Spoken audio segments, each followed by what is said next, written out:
Yung sarap na, tapos dun sa tindahan mo ulit. Ano, pagtubig ka lang mo.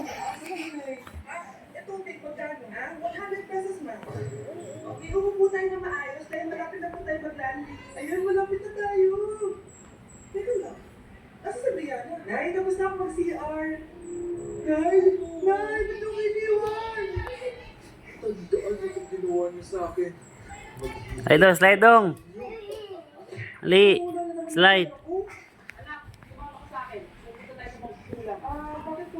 Di pa ako kulang yung nangingilang ng kailangan ko. Wala ka kasi nawawala ng pera eh. Baka ginagastos yun, Nay, kaya nawawala. Tumanda talaga sa akin yun. Tara na. A few moments later. Mga tao po. Sino yan? Ay, uwi na tayo. Nakakatakot siya. Maningin ka dyan. Kung papakulong ko sige. Anong kailangan niyo? Palagi kasi nawawala ng pera kung kasama ko. Ipapakulong ko sana kung sino nang mawala ng pera dito.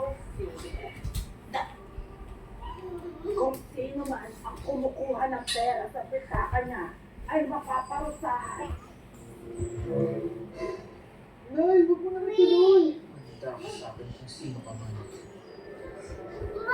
Tututukin ko na. Slide dong. Sakit ng tiyan ko.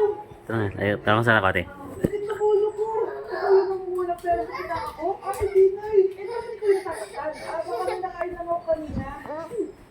Pahirapin mo pa siya lalo. Ito na ang matinding parusa. Tumahol ka na parang aso. Oh, ayan na ang sagot mo. Walang iya ka, Tay? Ikaw pala kumukuha ng pera sa pitaka ko? Ay, sorry. Tumanda ka sa akin. Halika dito. Ay, po. Halika dito. Itatali kita. Ay, sorry. Ay, talan niyo. Halika dun sa crush ko. Slide dong. Ayan, gumagana sa cellphone ko. Kakainis naman. Ayan, di kasi ingatan, kaya nasisira. May kakilala kong gumagawa ng phone. Tiki!